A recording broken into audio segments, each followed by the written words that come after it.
हैं कि आपकी जो जमात है वो नजरियाती तौर पे चूं चूं का मुरब्बा है। इसमें लिबरल्स भी हैं, इसमें जमात इस्लामी के लोग भी आए हुए हैं, राइट विंग भी हैं। तो यही वजह है कि वुज़रा भी एक दूसरे के खिलाफ बयानात देते रहते हैं। तो आपको भी पता है कि नवाज शरीफ साहब तो हाथ मिलाना लोग उससे पसंद नहीं करते थे। आपकी हुकूमत ने अभी तक कोई लीगल स्टेप्स नहीं लिए कि मियां साहब को वापस लाया जाए। दवाई लेने वहां पर गए हुए हैं, वापस ले आए। बोलते हैं कि 70 साल का गंध है, साफ करने में थोड़ा टाइम तो लगेगा। देखिए करंट अकाउंट डेफिसिट 88% कम हो गया, तिजारती खसारा यानी ट्रेड डेफिसिट कम हो गया। अपने हम ये नहीं कर सकते कि हम वो, अगर आपको याद हो बड़े बड़े बिल बोर्ड्स पर प्राइम मिनिस्टर की तस्वीरें लगना, ये चीजें खान साहब की तरबियत। ऐसे सहाफी, ऐसे दानिश्वर जो पीटीआई के हक में बोलते थे, आहिस्ता आहिस्ता वो भी पीटीआई के खिलाफ अब तनकीद कर, उन सब का ख्याल था कि हम खान साहब के इरफान सिद्दीकी बनेंगे, जिस तरह मियां साहब के थे ना इरफान सिद्दीकी, या बहुत सारे सहाफी होते थे कि भाई तुम खैबर पख्तूनख्वा संभाल लो, तुम ये संभाल लो। एक्टर तो बड़ी अच्छी आपने एग्जांपल दिया, एक सॉलिड आपको आप भूल गए। क्या जुल्फी बुखारी से बेहतर पूरे पाकिस्तान में कोई बंदा उनको नहीं मिला था? मुहिब्बे वतन पाकिस्तानी कौन है? मुहिब्बे वतन पाकिस्तानी आप वहां पर बैठे हैं, लेकिन आपका दिल हमारे साथ धड़कता है। एम आई राइट और रॉन्ग? मतलब 2 साल हो गए, किया क्या है इन सारी रिफॉर्म्स के हवाले से आप लोगों ने पंजाब में? पंजाब पूरे में कोई भी एक ऐसा थाना है जहां पे रात को औरत अकेली जाके खुद जाके एफआईआर दर्ज करवा दे और खुद को महफूज समझे? हमारा जो पुलिस रिफॉर्म सिस्टम है, ऑफ कोर्स पंजाब में वो इतना आसान नहीं है जैसा वो केपीके में था। जब जहांगीर तरीन साहब ने पार्टी को इतना हेल्प किया, उनका जहाज रक्षक की तरह चला, उनके साथ जो पार्टी ने किया, अपने एक सीनियर रहनुमा को इस तरह ट्रीट करना के बाद में खान साहब उनसे मिले भी नहीं। जी, उम्मीद है आप सब लोग खैरियत से होंगे। आज हमारे साथ मौजूद हैं पाकिस्तान तहरीक इंसाफ की एमएनए आलिया हमजा मलिक साहिबा। आलिया साहिबा, थैंक यू सो मच, आपने हमें ज्वाइन किया। Player is all mine. तो सबसे पहला क्वेश्चन तो मेरा आपसे ये होगा आलिया, कि आप अपनी हुकूमत की कारकर्दगी से मुतमईन हैं? हमारी हुकूमत की कारकर्दगी बहुत अच्छी है। फ्रेंकली स्पीकिंग अगर मैं गिनवाना शुरू करूँ तो आप देख लें, करंट अकाउंट डेफिसिट 88% कम हो गया, तिजारती खसारा यानी ट्रेड डेफिसिट कम हो गया, करप्शन 98% कम हो गया। आप करप्शन कह रहे हैं, इरेगुलरिटीज़ कह रहे हैं। इसके अलावा आप अगर ये देखें कि हमारे रिमिटेंसेस 55% इंक्रीज हो गए। हमारा आप ये देखें कि जो रिजर्व्स थे वो इंक्रीज हो गए। वही जो रिजर्व्स आप देखें कि सिर्फ 2 हफ्ते के रहते थे, आज वो रिजर्व्स इंक्रीज हो गए हैं। आप स्टेट बैंक की सिचुएशन देखें, आप उसके अलावा ये देखें कि वो पाकिस्तान जो कभी टेररिज्म के लिए था, अब वो टूरिज्म के लिए पीएम को कितना अप्रिशिएट किया जा रहा है। आप एसडीजीज पे देखें, मतलब जो इन्वायरमेंटल वो हुआ है, आप टूरिज्म के उस पर देखें। ये सारी चीज़ें वो हैं कि जो मेरे ख्याल में अनप्रेसिडेंटेड हैं। इन चीज़ों के ऊपर आज तक, फिर आप देखें डैम्स बन रहे हैं, ये वो चीज़ें, फिर आप देखें कि कोविड-19 के ऊपर पीएम को फॉलो किया जा रहा है और पीएम की सारी पॉलिसीज को डब्ल्यूएचओ को प्रेज कर रहे हैं, वॉशिंगटन पोस्ट की रिपोर्ट से। तो ये सारी चीज़ें वो हैं कि देखें, यही चीज़ें होती हैं जो किसी भी कह लें गवर्नमेंट की परफॉर्मेंस के लिए होती है। लेकिन आपने बहुत सारी चीजें गिनवाई, लेकिन एक जो आपके नाकदीन हैं वो ये कहते हैं कि जो आपसे प्रीवियस गवर्नमेंट्स थी वो 2 रुपए का काम करती थी और 2000 रुपए का बेचती थी। आप लोगों ने 200 रुपए का काम किया है, ये सारी चीजें आपने गिनवाई, पर इसको आप 2 रुपए का भी नहीं बेच सके। तो ये जो मीडिया मैनेजमेंट है आप लोगों की, लोगों तक ये पैगाम पहुंचाना, उसमें क्यों आप लोग नाकाम हो रहे हैं कुछ हद तक? देखिए, इसमें मैं बड़ी अच्छी आपने एग्जांपल दिए हैं। आई रियली अप्रिशिएट कि इतनी अच्छी आसान अल्फाज में आपने बात सारी को समझा दी है। देखिए, पहली बात हमारी जो थी प्राइम मिनिस्टर की और प्राइम मिनिस्टर की टीम की भी, हम सबकी थी कि हमने परफॉर्म करना है रादर देन डूइंग मार्केटिंग। यानी वो वाली बात नहीं थी। एक मैं इसकी एग्जांपल दे देती हूँ, और उस केस में मैं ये एग्जांपल कि आपने देखा होगा 2.5 घंटे की बारिश होती है और 12 साल से जिनकी हुकूमत है पूरा कराची डूब जाता है। एंड सेम हैपन कि अगर आपको याद हो तो हमारे वो जो पंजाब स्पीड थे वो लंबे लंबे बूट पहनकर वो खड़े हो जाते थे पानी में। और अब क्या हो रहा है उसी लाहौर के अंदर, यानी पिछली बारिश के कंपैरिजन में एक अंडरग्राउंड वाटर टैंक बन गया है और सारा स्टोरेज हो रहा है पानी जो बाद में एग्रीकल्चर के लिए भी यूज होगा। So these are the things के एक कंपैरिजन में जब हम देखते हैं कि हम वो नहीं कर सकते थे कि जी हम लॉन्ग बूट पहन लें या हम इस तरह के काम कर लें। हमारा जो सारा फोकस था, प्राइम मिनिस्टर खान साहब का जो फोकस था, वो टोटल परफॉर्मेंस पर था। देखिए, मेरा ये ख्याल है कि ये शायद केपीके का रेप्लिकेट हो जाएगा। केपीके में आपको याद है कि हमें हर दफा यही कहा जाता था कहाँ है नया केपीके, मतलब फ्रॉम 4 ईयर्स हम यही सुनते रहे कि नया केपीके नहीं बन रहा, जबकि हमारा वहां पर भी ये था कि हमें परफॉर्म करना चाहिए। मेरा ये ख्याल है कि सेम यहीं पर भी होगा। अब जिस जिस तरह से चीजें, मतलब अगर आपको थोड़ा सा मैं कोविड-19 का याद करा दूं, आपको पता है कि कहा जाता था प्राइम मिनिस्टर इमरान खान साहब की पॉलिसी पॉलिसी, यहां तक कहा गया कि जी ऑपोजिशन को एक हीलिंग टच दे दें, ऑपोजिशन को साथ लेकर चलें। ऑपोजिशन हमें कहती रही कि जी आप ब्राजील और इंडिया वाले हाल कर देंगे। सब कुछ आपके सामने है। देखें, हमेशा मेरे ख्याल में action speak much louder than कि हम कुछ भी करें तो हमारे एक्शंस अल्टीमेटली आवाम तक पहुंचेंगे। हम अगर, और प्लस जो आपने कहा है ना कि हमारी 2 रुपए की चीज हम 2000 में बेचें, वो जो 1800 रुपया है ना, वो इस अवाम का है, वो टैक्स पेयर का है। और हम में से सब ये चाहते हैं और प्राइम मिनिस्टर ये समझते हैं कि वो अवाम की अमानत है। हम ऐसी कोई खयानत नहीं कर सकते। सिर्फ अपने हम ये नहीं कर सकते कि हम वो, अगर आपको याद हो बड़े बड़े बिल बोर्ड्स पर प्राइम मिनिस्टर की तस्वीरें लगना, ये चीजें खान साहब की तरबियत भी कि माजी में बहुत सारे ऐसे मीडिया पर्सनैलिटीज, ऐसे सहाफ़ी, ऐसे दानिश्वर जो पीटीआई के हक में बोलते थे, आहिस्ता आहिस्ता वो भी पीटीआई के खिलाफ अब तनकीद करते हैं। अब इसमें 2 रीजन है। एक तो ये है कि यकीनन जेन्युइन तनकीद होगी, कुछ लोगों को जेन्युइन आपके हवाले से तहफ़्फ़ुज़ात होंगे आपकी हुकूमत के हवाले से। दूसरी एक सोच ये है कि उन सब का ख्याल था कि हम खान साहब के इरफान सिद्दीकी बनेंगे, जिस तरह मियाँ साहब के थे ना इरफान सिद्दीकी, या बहुत सारे सहाफ़ी होते थे कि भाई तुम खैबर पख्तूनख्वा संभाल लो, तुम ये संभाल लो।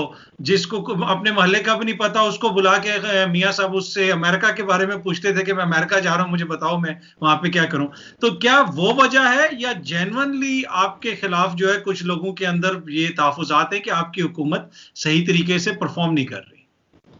अच्छा, अब मैं इसमें 2 चीज़ें, एक तो आपकी बात में ऐड कर दूं, बड़ी अच्छी आपने एग्जांपल दिया। एक सॉलिस आपको आप भूल गए हैं, और उनकी आपको याद भी होंगी, कटिंग्स भी याद होंगी कि वो किस टाइप की बातें करते थे और वो क्या-क्या लिखते थे और कहाँ से कहाँ मिला देते थे। एक तो वो आपको पता ही है, और वो कौन-कौन है वो आपको भी पता है, वो मुझे भी पता है। दूसरे कुछ जेन्युइन हैं जिनको वाक़ई, जिनको हम वैल्यू भी करते हैं और वो हमें सपोर्ट भी करते रहे हैं, और हमारा इंशाअल्लाह ताला हमें ये लगता है कि दोबारा से वो चीज़ें ठीक हो जाएँगी। देखें, जब आप हुकूमत में होते हैं तो आप पे क्रिटिसिज्म भी ज़्यादा होता है, प्लस हमारी जो हुकूमत थी इनकी एक्सपेक्टेशंस भी बहुत ज़्यादा थी, अवाम को भी बहुत एक्सपेक्टेशंस थी, और ऑफ कोर्स जिन लोगों ने हमें सपोर्ट किया था उनकी एक्सपेक्टेशंस हमसे बहुत ज़्यादा होंगी। पहली तो मैं ये बात उनको सिर्फ इतना कहूँगी कि थोड़ा टाइम दें हुकूमत को, अभी 2 साल भी पूरे नहीं हुए, अभी तो आगे 3 साल बाकी हैं, और इंशाअल्लाह ताला उनको भी, हमारी जो अभी हमारे नाक़िदीन हैं, उनको ये बातें समझ में आ जाएंगी। प्राइम मिनिस्टर बिलावल साहब की तरह कभी भी ये किसी को नहीं कह सकते एंकर को कि भाई तुम्हारी जरूरत क्या है कि तुम मुझसे सवाल करो। सो हम ये कहते हैं हम एक डेमोक्रेटिक पार्टी का हिस्सा है, हमसे सवाल करें, हम जवाब देंगे और आपको कन्विंस करने की भी कोशिश करेंगे। पॉजिटिव क्रिटिसिज्म करें और ये समझ कर करें कि खान साहब इज द ओनली होप। अगर खान साहब हैं तो इंशाल्लाह पाकिस्तान राइज ही करेगा। अगर ये सोच के इनका क्रिटिसिज्म होगा और पॉजिटिव क्रिटिसिज्म होगा तो will reply them very positively. ठीक। अच्छा, आपने कहा कि खान साहब इज द ओनली होप, और आपकी पार्टी के अंदर भी लगता है कि खान साहब जो हैं वो खान साहब ही नजरिया हैं। अगर आपकी पार्टी को देखा जाए तो इन फाइटिंग इतनी ज्यादा होती है, उसकी 2 वजूहत हैं। एक तो ये है कि नाकदीन ये कहते हैं कि आपकी जो जमात है वो नजरियाती तौर पे चूं चूं का मुरब्बा है, इसमें लिबरल्स भी हैं, इसमें जमात इस्लामी के लोग भी आए हुए हैं, राइट विंग भी हैं। तो यही वजह है कि वुजरा भी एक दूसरे के खिलाफ बयानात देते रहते हैं। क्या आप इससे एग्री करेंगी, या फिर आप ये कहेंगी ये तो जमहूरियत का हुस्न है, जो एक रवायती आंसर होता है कि हम बहुत डेमोक्रेटिक पार्टी हैं इसलिए हम लड़ते रहते हैं? देखिए, इसमें तो कोई शक नहीं, आपने मेरी बात कर दी। जमहूरियत का हुस्न तो यही है, एक डेमोक्रेटिक पार्टी है। लेकिन एक चीज मैं आपको बता दूं, हम जितना मर्जी लड़ें आपस में, हमारा कायद एक है, हमारा चेयरमैन एक है, हमारा वजीर आजम एक है, ये जो मर्जी होता रहे। देखें, सबसे बड़ी बात जहां कैबिनेट की स्टोरीज निकलती हैं, इसने ये कहा, इसने ये कहा। देखें, अब वो देखेगा, जब हम 5 साल का कंपैरिजन करते हैं, 5 साल में तो 8 कैबिनेट की मीटिंग्स हुई थी, तो उन 8 कैबिनेट की मीटिंग्स के अंदर तो मिनिस्टर सिर्फ अपना इंट्रोडक्शन ही नवाज शरीफ साहब को करा सकते थे, और आपको भी पता है कि नवाज शरीफ साहब तो हाथ मिलाना लोगों से पसंद नहीं करते थे। ये रवैया, ये जो चीज है, ये प्राइम मिनिस्टर की तरफ से आई है। प्राइम मिनिस्टर एक आम एमएनए, जैसे मेरी भी बात वो सुनेंगे और उस बात में से अगर उनको कुछ लगता है तो वो जरूर इंप्लीमेंट कराएंगे। यही हम जब कहते हैं ना कि पीटीआई में और दूसरी जमातों में फर्क है, तो यही एक फर्क है जो हमें नजर आता है। अभी हालिया दिनों में हमने देखा कि जो वज़ीर आज़म के मशीरान हैं, उनके जो एडवाइजर्स हैं मुख्तलिफ महकमों के लिए, उनके असासे वगैरह सामने आए, उसके ऊपर बड़ी तनकीद की। और यहाँ पे मैं ये भी कहूंगा कि उन लोगों ने भी तनकीद की कि जिनके अपने वज़ीर आज़म दुबई में और वज़ीर दफ़ा दुबई में नौकरियां कर रहे थे, तो उसका हमें बाखूबी इल्म है। लेकिन यहाँ पे क्रिटिसिज्म ये है कि जो खान साहब ने जिन लोगों को लगाया, क्या यही लोग थे? क्या जुल्फी बुखारी से बेहतर पूरे पाकिस्तान में कोई बंदा उनको नहीं मिला था? या वो जेन्युइनली वो पूरी वजारत ये चला सकते हैं कि यहाँ पे उकबरा परवरी नहीं हो रही, यहाँ पे नेपोटिज्म नजर नहीं आ रहा लोगों को? तो ये तो फिर तनकीद होगी ना आप लोगों के ऊपर। देखिए, इसमें भी दो कंपैरिजन हैं। मुहिब्बे वतन पाकिस्तानी कौन है? मुहिब्बे वतन पाकिस्तानी आप वहां पर बैठे हैं, लेकिन आपका दिल हमारे साथ धड़कता है। एम आई राइट और रॉन्ग? कौन लोग हैं? देखें, पहली बात है जिनके अकामी हैं, जो सरे महल वालों के, जो टीटीज वालों के, जो एवन फील्ड वालों को एडवोकेट करते हैं, वो आकर पहली तो बात है, हमें तो वो बिल्कुल ही ना सुनाए ना कि जी गैर मुल्की कौन है और शहरियत कौन है। देखें, ये लोग जो भी बैठे हुए हैं, बाहर बैठे हुए हैं, हमारे ओवरसीज पाकिस्तानी, ये एक तो हमारे दिल के बहुत करीब। कौन ज्यादा बुरा है? वो लोग ज्यादा बुरे हैं कि जो यहाँ से लूट कर अपने महल बनाते हैं, जिनके अपने बच्चे जो खुद कहते हैं कि जी हमारे पास तो पाकिस्तानी नेशनैलिटी ही नहीं है, और वो ये खुद क्लेम करके बाहर चले जाते हैं, और खुद वो यहाँ सिर्फ हुकूमत करने आते हैं। उनके इलाज वहाँ है, उनकी फैमिलीज वहाँ है, उनके कारोबार वहाँ पर है, और इन द एंड अभी तक वो दवाई लेने वहाँ पर गए हुए हैं, वापस नहीं आए। उनके कंपैरिजन में ये लोग हैं जो अभी तक ऑफिस होल्डर नहीं रहे, अपना पैसा वो पाकिस्तान लेकर आ रहे हैं, अपनी हाई पोजीशंस को वो छोड़कर पाकिस्तान आकर जॉब करें। देखिए, अगर मैं जुल्फी बुखारी साहब की बात करूं, मैं तो सिर्फ एक चीज पर उनको क्रेडिट भी देना चाहूंगी, ओवरसीज पाकिस्तानियों के जिस तरह के मसाइल किविट के अंदर वो हल कर रहे हैं, ये भी उनको क्रेडिट भी देना चाहिए। और ओवरसीज पाकिस्तानी के साथ जिस तरह वो इन टच है, आज से पहले तो उनकी कोई सुनता ही नहीं कर दिया। आपने कहा कि जो दवाई लेने गए हैं लंदन, अभी तक वो वापस नहीं आए। जब से मियां साहब यहाँ पे आए, मेरे ख्याल में 8 एक महीने हो गए होंगे या इससे थोड़ा ऊपर नीचे, एक रात भी उन्होंने किसी अस्पताल में नहीं गुजारी। उन्हीं फ्लैट्स में वो हैं जिन फ्लैट्स के ऊपर से ये सारी बात शुरू हुई थी, ये सिलसिला शुरू हुआ था, अभी भी वो वहीं पे हैं। लेकिन प्रॉब्लम ये है कि आपकी हुकूमत ने उनको आने की इजाजत दी, जब हाई कोर्ट ने उनको आने की इजाजत दी तो कोई उसके खिलाफ कोई सुप्रीम कोर्ट के अंदर आपकी हुकूमत नहीं गई। अभी अगेन आपकी हुकूमत ने अभी तक कोई लीगल स्टेप्स नहीं लिए कि मियां साहब को वापस लाया जाए या उनको वापस बुलाया जाए। यहां तक कहा गया कि आपकी हुकूमती जो शख्सियात हैं कि जी मियां साहब ने हमें कतरी खत की तरह जाली रिपोर्टें दे के वो निकल गए। तो भाई आपकी हुकूमत है वहां पे आप लोग बैठे हुए, और वहीं पे मियां साहब जेल के अंदर होते हुए जालसाजी करके आपको गलत रिपोर्टें दे गए, तो आप लोगों को पता ही नहीं चला और वो ये सब कुछ करके चले गए। देखिए, इसीलिए तो प्राइम मिनिस्टर साहब कहते हैं कि सिस्टम को इतना रॉट करके गए हैं, इंस्टीट्यूशंस को इतना पॉलिटिसाइज करके गए हैं कि इट विल टेक इयर्स। देखें, जो वो जब हम बात करते हैं ना, एक पर्टिकुलर स्टेटमेंट हम बोलते हैं कि 70 साल का गंध है, साफ करने में थोड़ा टाइम तो लगेगा। देखें, इनकी तो आदत है, कतरी खत से लेकर जाली ट्रस्ट डीड से लेकर जाली बैंक अकाउंट से लेकर एक एक चीज इनकी तो जाली है, इनकी तो स्टेटमेंट्स भी जाली हैं। तो इस चीज में तो मैं सिर्फ इतना कहूंगी कि ये खुद से एक्सपोज हुए हैं। इन्होंने जिस तरह से भी किया है, जिस तरह के ये नारे लगाकर, और बड़े इनके जो सपोर्टर्स इनके बारे में ये कहते थे कि जी हमारा लीडर तो कभी हमें छोड़कर भी नहीं जा सकता और वोट की इज्जत हो, तो ये सारा कुछ इनको एक्सपोज करने के लिए काफी है। और ये मैं आपको बता दूं क्यों प्राइम मिनिस्टर साहब ये कहते हैं कि मुझे स्ट्रेंथन करना है इंस्टीट्यूट्स को। उसका यही एक रीजन है कि जिन चीजों को पलूट किया गया और रॉट किया गया टिल कोर, हम उन्हीं सारी चीजों को तो ठीक कर रहे हैं। और यही इस केस में मैं आपको बताऊं कि हम कभी भी नहीं चाहते थे, हमने तो फिर भी स्टैम्प पेपर की काफी वो की थी, लेकिन वो तो शायद 50 रुपए के स्टैम्प पेपर पर जाना चाहते थे, शायद उनको अपनी औकात का अंदाजा था। अगेन मैं खैबर पख्तूनख्वा का जिक्र करूंगा, वहां पे आप लोगों ने पुलिस रिफॉर्म्स की जो एक तरह से आप लोगों का एक सेलिंग पॉइंट था, यूएसपी था, इलेक्शंस में बार बार जिक्र करते थे। लेकिन वही चीज आप लोग पंजाब के अंदर रेप्लिकेट नहीं कर सके। आईजीज बार बार तब्दील हुए, अभी तक रिफॉर्म्स वहां पे नहीं हुई। क्या with your hand on your heart आप ये कह सकती हैं कि पंजाब पूरे में कोई भी एक ऐसा थाना है जहां पे रात को औरत अकेली जाके खुद जाके एफआईआर दर्ज करवा दे और खुद को महफूज समझे? मतलब 2 साल हो गए, किया क्या है इन सारी रिफॉर्म्स के हवाले से आप लोगों ने पंजाब में? मैं बिल्कुल आपको जवाब देती हूँ। एक वो शेर है, वो कहते हैं ना, हादसा एकदम नहीं होता। मतलब इस चीज को, ये सारी जो चीजें, इसको बहुत टाइम लगता है। पुलिस में अगर मैं ये देखूं कि हमारा जो पुलिस रिफॉर्म सिस्टम है, ऑफ कोर्स पंजाब में वो इतना आसान नहीं है जैसा वो केपीके में था। पहली तो बात है, देखें पंजाब में अगर आप ये देखें कि एक आम सिपाही को इन्होंने भर्ती किया था और आज वो एसएचओ बन चुका है और या उससे ऊपर की पोजीशन पर जा चुका है। अगेन मैं कुछ पुरानी, अगर मुझे होता तो मैं पर्टिकुलरली आपको कोट भी कर देती कि जी आबिद बॉक्सर की एग्जांपल हमारे सामने है, और कुछ ऐसे बाकायदा रिपोर्ट्स थी कि जो हमारे क्रिमिनल लोग थे उनको पुलिस में इंडक्ट किया गया था। देखिए वही चीजें चल रही हैं, उन चीजों को अगेन सिस्टम में लाने के लिए हमें थोड़ा सा टाइम जरूर लगेगा। इंशाअल्लाह ताला जब 5 साल के बाद हम आएंगे अवाम के पास दोबारा, तो उसमें भी अवाम को पहले के केस में बहुत बेहतरी नजर आएगी। आपके जो लीडरान का रवैया देखा जाए तो हर लीडर या हर एमएनए ये समझता है कि मैं भी खान साहब की तरह स्टार हूं। एक सियासतदान और स्टार में थोड़ा सा फर्क होता है। खान साहब वो अफोर्ड कर सकते हैं इसलिए कि he is a genuine star. अब कोई और वजीर या कोई और एमएनए ये समझना शुरू हो जाए कि मैं आवाम को इस तरह ट्रीट करूं कि जैसे मैं स्टार हूं और वो मुझसे ऑटोग्राफ लेने आएंगे, तो इससे तो आपकी जमात को बड़ी मुश्किल पेश आएगी।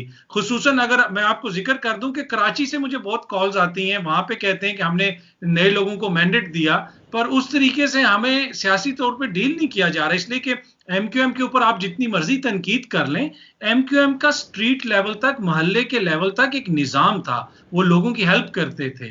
तो ये जो आप लोगों ने वैक्यूम को फिलहाल तो पूर्ण कर लिया है एमक्यूएम के, ऑन द ग्राउंड काम करने की अभी जरूरत है। इलेक्शन तो खत्म हो गए लेकिन इलेक्शंस आपने दोबारा भी लड़ने हैं, तो ऑन द ग्राउंड पीटीआई लगता है कि लोगों को फेल कर रही है।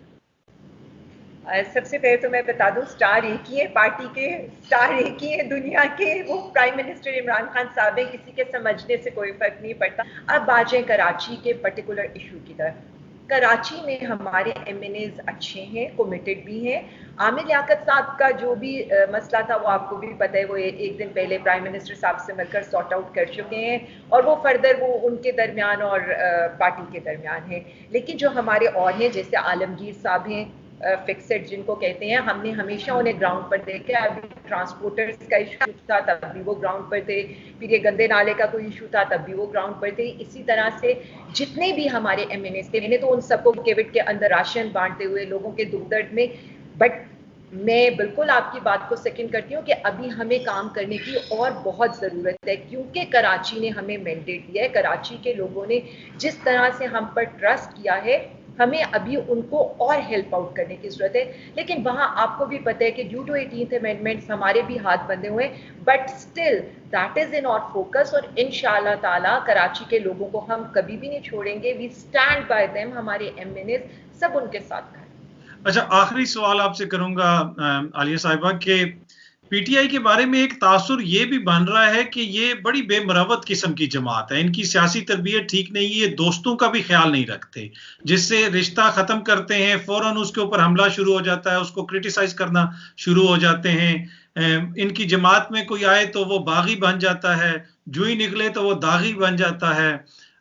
और इसी तरह जो है जहांगीर तरीन साहब ने पार्टी को इतना हेल्प किया, उनका जहाज रक्षे की तरह चला, बंदे पकड़ पकड़ के उन्होंने जो है ना, बाद में तो कुछ ऐसी भी इतलात आई कि 2-3 बंदे वो ऐसे भी ले आए, बाद में पता चला ये तो एमपीए है ही नहीं है। इस हद तक उन्होंने जहाज को दौड़ाया। उनके साथ जो पार्टी ने किया, अपने एक सीनियर रहनुमा को इस तरह ट्रीट करना के बाद में खान साहब उनसे मिले भी नहीं, और इतना बड़ा उनका किरदार था इस हुकूमत को बनाने में। देखिए, एक रिपोर्ट आई, एक रिपोर्ट के अंदर जो भी था, मेरा ये ख्याल ये है कि तरीन साहब भी अपनी पोजीशन क्लियर कर रहे हैं और ऐसी कोई चीज़ नहीं है कि पार्टी में कोई ऐसा हो। वो अपने इलाज के लिए बाहर गए हुए हैं और बिल्कुल उनका उतना ही रोल है और ये चीज़ें सॉर्ट आउट हो जाती हैं, ये पॉलिटिकल चीज़ें होती हैं।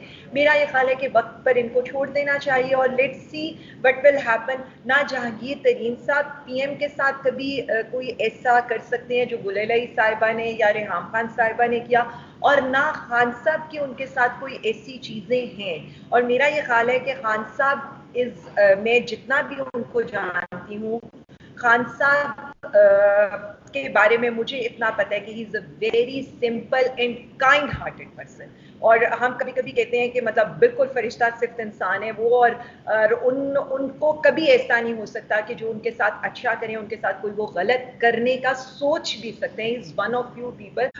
आलिया हमजा मलिक साहिबा, बहुत बहुत शुक्रिया, थैंक यू सो मच, आपने हमें टाइम दिया। ऑब्वियसली बहुत सारे इशू थे जिनके ऊपर और भी बात हो सकती थी, महंगाई का इशू है और बहुत सारे इशू हैं, लेकिन ऑब्वियसली वक्त की कमी भी है। दोबारा भी आपको जहमत देंगे और फिर आपको बुलाएंगे और मजीद जो क्वेश्चंस हैं वो भी आपसे करेंगे। So once again thank you so much for your time.